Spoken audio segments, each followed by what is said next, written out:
कार्यक्रमात आम्ही आलो आहे आणि प्रत्येक कार्यक्रम आपण पाहतो, लग्नाचे बघतो, बारशाचे बघतो, बाईच्या डोहाळ जेवणाचे बघतो, पण गायच्या डोहाळ जेवणाचा कार्यक्रम हा पहिल्यांदाच बघितला आहे आणि प्रत्येक त्यांनी संदेश हा प्रत्येक ह्याच्यातून पाठवला आहे, मोबाईलमधून आहे किंवा गावातून पोस्टर लावलेला आहे आणि गाईची हौस ही त्यांनी खूप छान आणि सगळ्यांना असं कौतुक वाटावं अशा प्रकारे त्यांनी केलेलं आहे. आणि जुनी लोक जी आहेत ती पहिल्यापासूनच गायीवर त्यांचं प्रेम असतं, गोमूत्र ही पवित्र आहे, त्याचं शेणही पवित्र आहे. आजही आमच्या घरात देशी गाय आहे, आम्ही सांभाळतो.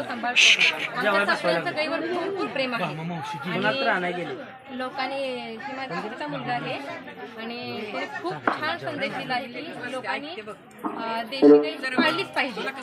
म्हणजे तुम्हाला असं म्हणायचं की आजचा हा कार्यक्रम असा झालेला आहे की तो फक्त आता मर्यादा राहिलेली नाही आणि सर्वांच्या मनात त्यांनी कल्पना जागृत केलेली आहे की हा देशी गाय ही पाळली पाहिजे आणि पाळलीच पाहिजे. त्याचे खूप सारे फायदे आहेत.